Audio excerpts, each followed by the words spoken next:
In life, we've seen within this part of the world great people like Al-Khwarizmi, who invented algorithm. Globally, Newton, Henry Ford, the Wright brother, Albert Einstein, and Elon Musk.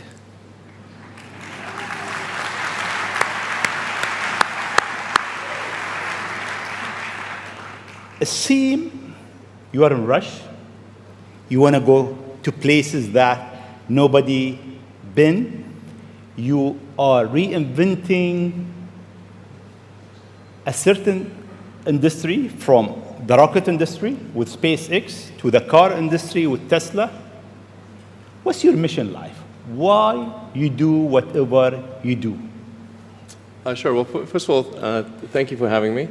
It's an honor to be here, and we're having a really great time with my kids in Dubai. It's really been fantastic. I'd really encourage anyone who hasn't been to visit. What a great city. Thank you. Thank you. And in terms of the motivations, I guess the sort of kind of a long version of the explanation, but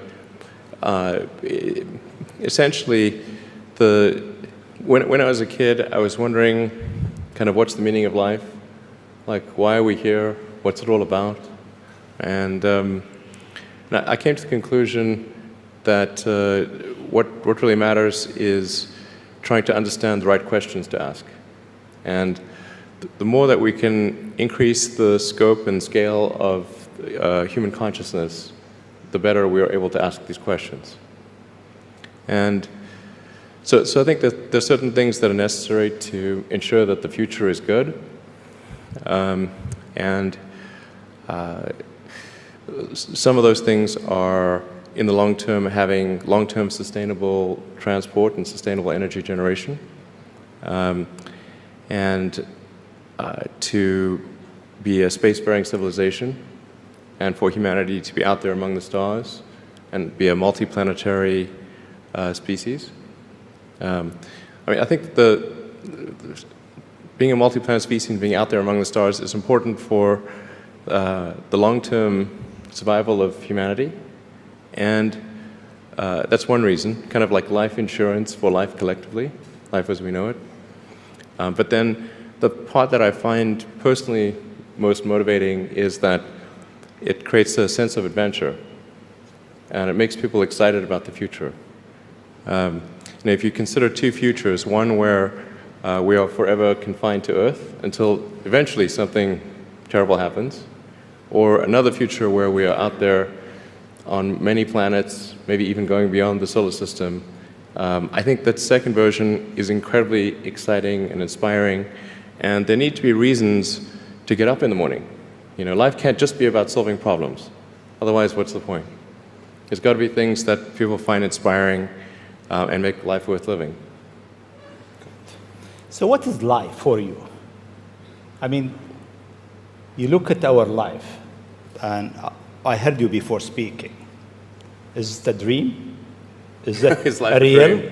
Is it a million D? What is life for Elon Musk? I find as I get older, I find that question to be maybe more and more confusing or troubling or uncertain. I think particularly when you see the advancement of something like video games, you know, like say 40 years ago, you had video games. The most advanced video game would be like Pong, where you had like two rectangles and a dot, and you're like batting it back and forth. I played it. Oh yeah, like me too, exactly. I That's played Pong. Exactly, it sort of dates you a little bit, but yeah, we both played the same game. And that was like, wow, that was a pretty fun game at the time. But now you can see a video game that's photorealistic, almost photorealistic, and millions of people playing simultaneously. And you see where things are going with virtual reality and augmented reality. And if you extrapolate that out into the future with any rate of progress at all, like even 0.1% or something like that a year, then eventually those games will be indistinguishable from reality. They'll be so realistic, you will not be able to tell the difference between that game and the reality as we know it. And then it seems like, well, how do we know that that didn't happen in the past? And that we're not in one of those? Could be. Everything is possible in life. I mean, yeah, particularly like things seem to be accelerating to something. Isn't it? I mean, if we look at our life, it seems in the past 100 years, life been accelerating quite fast. Yeah. In the past 20, It's much getting faster. faster and faster. Is it more slow? So my question is really, how life will be in Earth 20, 30, 50 years from now? Our education, our transport. How do you see it? Well, I think this is one of those things that's quite difficult to predict. When you think of, say, the first controlled powered flight was 1903 with the Wright brothers. And then 66 years later, we put the first people on the moon. I mean, if you'd ask people, say in 1900, what are the odds of man landing on the moon, they would have said that's ridiculous. And if you try to talk to them about the internet, they would not even know what the heck what are you even talking about? Like, this sounds so crazy. But today, with a $100 device, you can video conference with anyone in the world, on the other side of the world. And if you have a Wi-Fi connection, it's basically free. Free to have an instant visual communication with anyone, or even with millions of people. With social media, you can communicate to millions of people simultaneously. You can Google something and ask any question. It's like an oracle of wisdom that you can ask almost any question and get an instant response. It would have been incredibly difficult to predict these things in the past, even the relatively recent past. So I think the one thing that we can be quite certain of is that any predictions we make today for what the future will be like in 50 years will be wrong. That's for sure. I mean, I think directionally, I can tell you what I hope the future has, as opposed to maybe what it will be, because this may just be wishful thinking. I hope we are out there on Mars and maybe beyond Mars, the moons of Jupiter. I hope we're traveling frequently throughout the solar system, perhaps preparing for missions to nearby star systems. I think all of this is possible within 50 years. And I think that would be very exciting to do that. And I think we'll see autonomy and artificial intelligence advance tremendously. I think that's actually quite near term.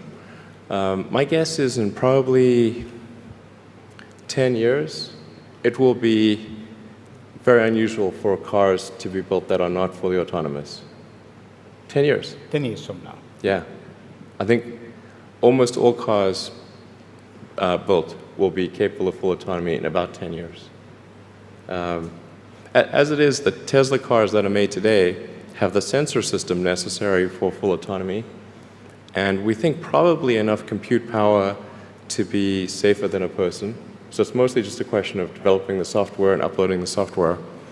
And if it turns out that that more compute power is needed, we can easily upgrade the computer.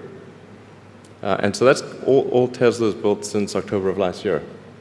And other manufacturers will follow and do the same thing. So getting in a car will be like getting in an elevator. You just tell it where you want to go, and it takes you there with extreme levels of safety. And that'll be normal. It'll just be normal. Like for elevators, there used to be elevator operators. You get in, there'd be a guy moving a lever. Now you just get in, you press the button, and that's taken for granted. So autonomy will be widespread. I think one of the most troubling questions is artificial intelligence. And I don't mean narrow AI, like vehicle autonomy I would put in the narrow AI class. It's narrowly trying to achieve a certain function. But deep artificial intelligence, or what is sometimes called artificial general intelligence, where you could have AI that is much smarter than the smartest human on Earth. This, I think, is a dangerous situation. Why it is dangerous? I mean, there is two views. One view is artificial intelligence will help humanity. There is another school of thought is artificial intelligence is a threat to humanity. Why is it? Well, I think it's both. You know, it's like one way to think of it is imagine we were going to be visited. Imagine you're very confident that we were going to be visited by super intelligent aliens in, let's say, 10 years or 20 years at the most. Super intelligent. So you think within 20 years yes, we'll have alien in Earth? Well, digital superintelligence will be like an alien. It will be like an alien. Yeah. But my question is, do you think there is other intelligent life outside the Earth? It seems probable, but I think this is one of the great questions in physics and philosophy, is where are the aliens? Maybe they're among us, I don't know. Some people think I'm an alien. Not true. Not true. But maybe we are alien. Of course I'd say that, maybe wouldn't we I? are alien, Elon. I mean, if you look at this part of the world, Yeah. they believe that human beings are not from Earth. They came from somewhere else. Eve Maybe. and Adam came from somewhere else to Earth. So in a way, human being alien to this land. Do you think we'll make contact with alien within the next 50 years? Well, that's a really tough one to say. I mean, if there are super intelligent aliens out there, they're probably already observing us. That would seem quite likely, and we just are not smart enough to realize it. But I can do some back-of-the-envelope calculations, and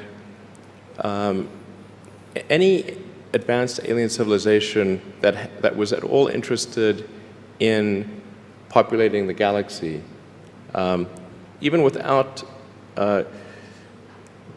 exceeding the speed of light, even if you're only moving at, say, 10 or 20% of the speed of light, you could populate the entire galaxy in, let's say, 10 million years. Maybe 20 million years max. This is nothing, you know, in the grand scheme of things. Once you said you want to die on Mars, why? I don't, to be clear, I don't want to die on Mars. It's like, I mean, we're all going to die someday. And if you're going to pick some place to die, then why not Mars? Okay. You know, if we're born on Earth, why not die on Mars? Seems like maybe it'd be kind of exciting. But so I think, given the choice of dying on Earth or dying on Mars, I'd say, yeah, sure, I'll die on Mars. But it's not some kind of Mars death wish. And if I do die on Mars, I just don't want it to be on impact. Okay. Got it. Yeah. Let's come back to Earth, actually. Okay. You tweeted that you are building a tunnel under Washington, D.C. Why? What is it? Well, it's a secret plot, Okay. just between us. Okay. Nobody heard you? Yeah, exactly. Please keep that secret. Well, I think this is going to sound a little. I mean, it seems like somewhat trivial or silly, but I've been saying this for many years now. But I think that the solution to urban congestion is a network of tunnels under cities. And you can, when I say, I don't mean a 2D plane of tunnels. I mean tunnels that go many levels deep. So you can always go deeper than you can go up. Like the deepest mines are taller than the tallest buildings. So you could have tunnels, a network of tunnels that is 20, 30, 40, 50 levels, as many levels as you want, really. And so given that, you can overcome the congestion situation in any city in the world. The challenge is just figuring out how do you build tunnels quickly and at low cost and with high safety. So if tunneling technology can be improved to the point where you can build tunnels fast, cheap, and safe, then that would completely get rid of any traffic situations in cities. And so that's why I think it's an important technology. Washington, D.C., LA, and most of the major American cities, most major cities in the world, suffer from severe traffic issues. And it's mostly because you've got these buildings you have tall buildings that are 3D, and you have a road network that is one level. And then people generally want to go in and out of those buildings at the exact same time. So then you get the traffic jam. Let's come back to UAE and Dubai. The first time I met you, it was 4th of June, 2015, at your office in SpaceX. And I asked you, would you have a presence in UAE?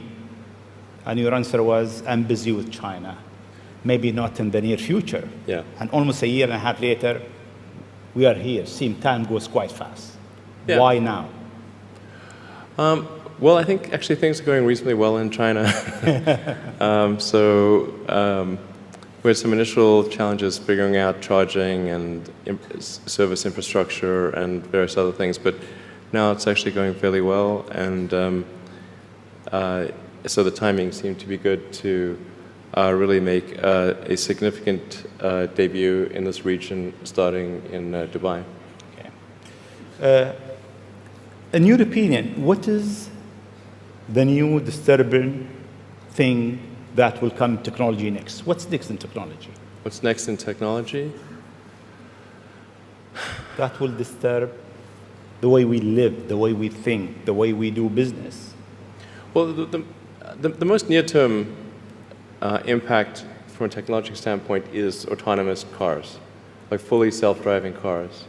Like I said, that's going to happen much faster than people realize. It's going to be a great convenience to be an autonomous car, but there are many people whose jobs it is to drive. So in fact, I think it might be the single largest employer of people is driving in various forms. And so then we need to figure out new roles for what do those people do. But it will be very disruptive and very quick. Now, I should characterize what I mean by quick, because quick means different things to different people. There are over 2 billion vehicles in the world, approaching 2.5 billion cars and trucks in the world. The total new vehicle production capacity is about 100 million. Which makes sense because the life of a car or truck before it's finally scrapped is about 20, 25 years. So the point at which we see full autonomy appear will not be the point at which there is massive societal upheaval, because it will take a long time to make enough autonomous vehicles to disrupt employment. So that disruption I'm talking about will take place over about 20 years. But still, 20 years is a short period of time to have, I think, something like 12 to 15% of the workforce be unemployed. Yeah, thank you. This is the largest global government summit. We have over 139 government here. If you want to advise government officials to be ready for the future, what is 3 things or 3 advice you'll give them? Well, I think the first bit of advice would be to really pay close attention to the development of artificial intelligence. I think we need to just be very careful in how we adopt artificial intelligence and to make sure that researchers don't get carried away. Because sometimes what happens is a scientist can get so engrossed in their work, they don't necessarily realize the ramifications of what they're doing. So I think it's important for public safety that governments keep a close eye on artificial intelligence and make sure that it does not represent a danger to the public. Let's see. Secondly, I would say we do need to think about transport in general. And there's the movement towards electric vehicles, sustainable transport. I think that's going to be good for many reasons, but again, not something that happens immediately. That'll happen slower than the self-driving vehicles. So that's probably something that happens over 30 or 40 years, the transition to electric vehicles. So thinking about that in context, the demand for electricity will increase dramatically. So currently, in terms of total energy usage in the world, it's about 1/3 electricity, about 1/3 transport, about 1/3 heating.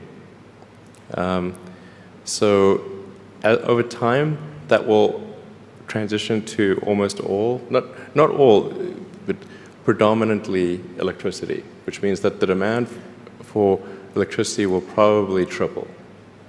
So it's going to be very important to think about how do you make so much more electricity.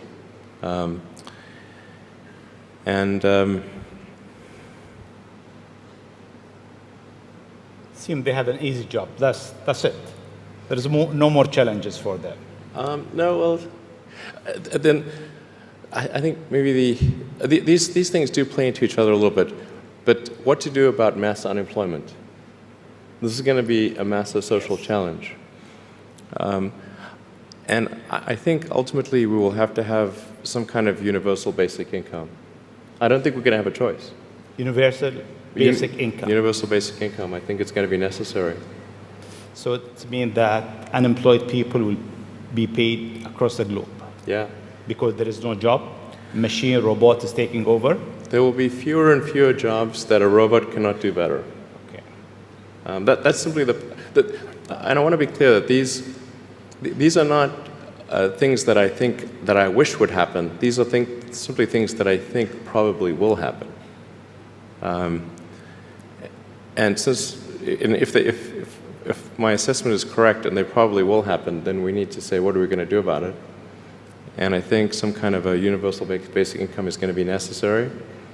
Now, the output of goods and services will be extremely high.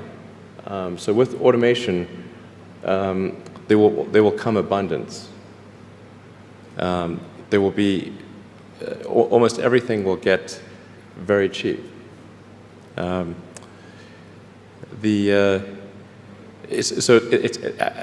I think we'll just end up doing a universal basic income. It's going to be necessary. The harder challenge, much harder challenge, is how do people then have meaning? Like a lot of people, they derive their meaning from their employment. So if you don't have, if you're not needed, if there's not a need for your labor, what's the meaning? Do you have meaning? Do you feel useless? That's a much harder problem to deal with. And then how do we ensure that the future is going to be the future that we want, that we still like? No, I mean, I do think that there's a potential path here which is, and we're really getting into science fiction or sort of advanced science stuff, but having some sort of merger with biological intelligence and machine intelligence. To some degree, we are already a cyborg. You think of like the digital tools that you have, your phone, your computer, the applications that you have, like the fact that, as I was mentioning earlier, you can ask a question and instantly get an answer from Google or from other things. And so you already have a digital tertiary layer. I say tertiary because you can think of the limbic system, kind of the animal brain or the primal brain, and then the cortex, kind of the thinking, planning part of the brain, and then your digital self as a third layer. So you already have that, and it's like if somebody dies, their digital ghost is still around. All of their emails and the pictures that they posted and their social media, that still lives, even if if they died. So over time, I think we'll probably see a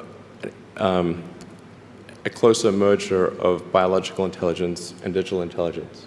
And it's mostly about the bandwidth, the speed of the connection between your brain and your the digital extension of yourself. Particularly output. And output, if anything, is getting worse. We used to have like keyboards that we'd use a lot. Now we do most of our input through our thumbs on a phone. And that's just very slow. A computer can communicate at 1 trillion bits per second, but your thumb can maybe do, 10 bits per second or 100 if you're being generous. So some high bandwidth interface to the brain, I think, will be something that helps achieve a symbiosis between human and machine intelligence, and maybe solves the control problem and the usefulness problem. Getting pretty esoteric here. I don't know if this is... It's close. Okay. We got it. Always you think out of the box. Your idea is so huge. You want to go to space. You decided to go to space. You did it. You decided that you want to land your rocket back. You failed 7 times, 8 times. Yeah, something like that. Then it landed more times than I care to count. Yeah.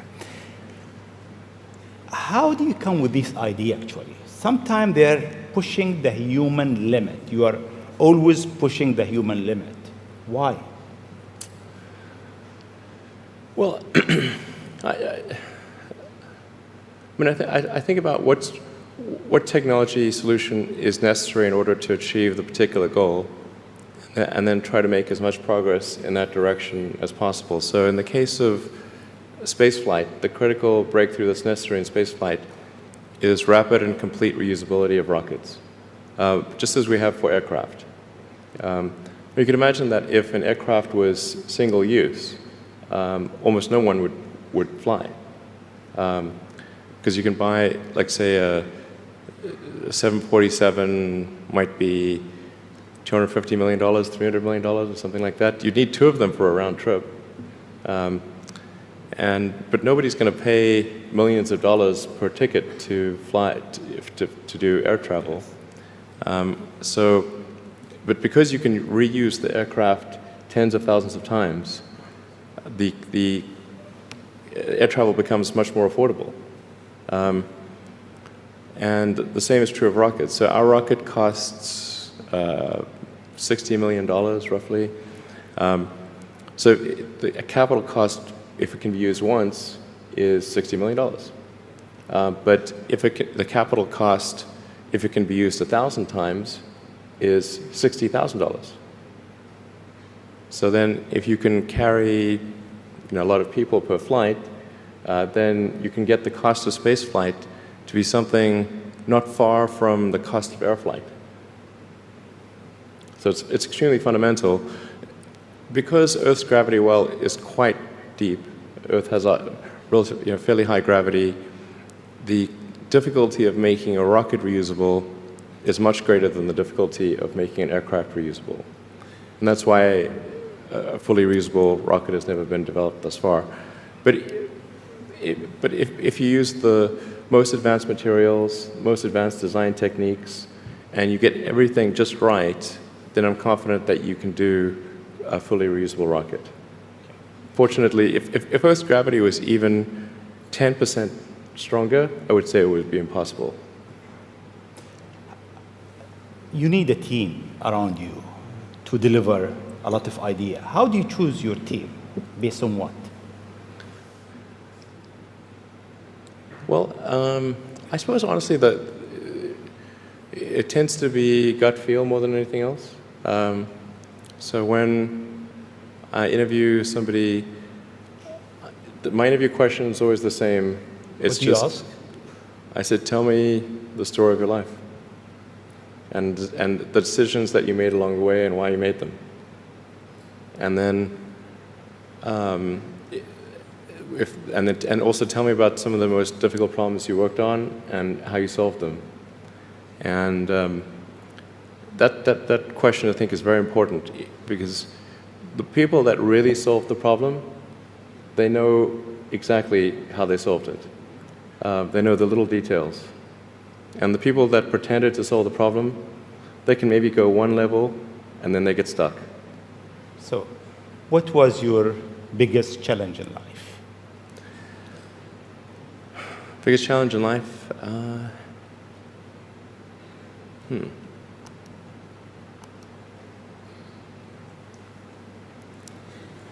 No challenge. Well, no, there's a lot of them. I'm trying to decide which is the worst. I think just thinking about how to spend time.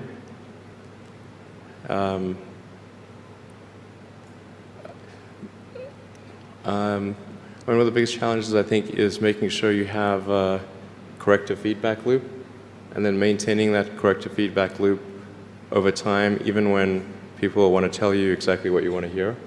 Okay. That's very difficult. Yes. Time is over.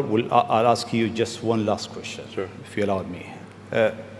In the World Government Summit, we have so many people so many young people actually, from across the globe. If you have an advice to them, young people globally who want to be like Elon Musk, what's your advice to them? I think that probably they shouldn't want to be. You? I think it sounds better than it is. Okay.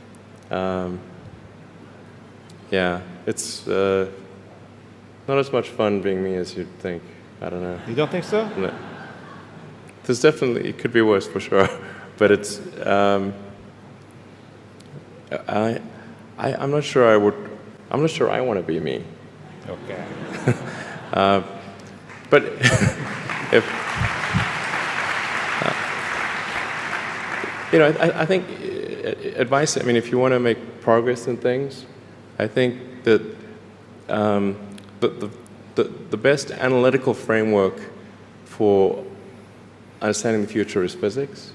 I'd recommend studying the thinking process around physics, like not the equations. I mean, the equations certainly they're helpful, but the way of thinking in physics is it's the best framework for understanding things that are counterintuitive. And you know, always taking the position that you are to some degree wrong, and your goal is to be less wrong over time. I think one of the biggest mistakes people generally make, and I'm guilty of it too, is wishful thinking. You know, like you want something to be true, even if it isn't true, and so you ignore the things that you ignore the real truth because of what you want to be true.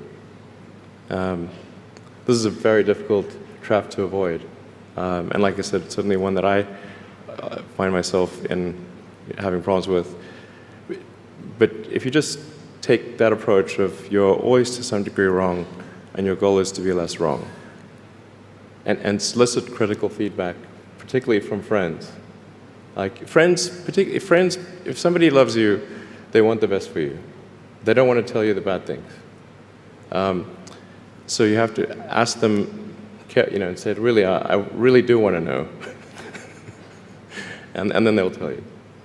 Thank you very much. It's been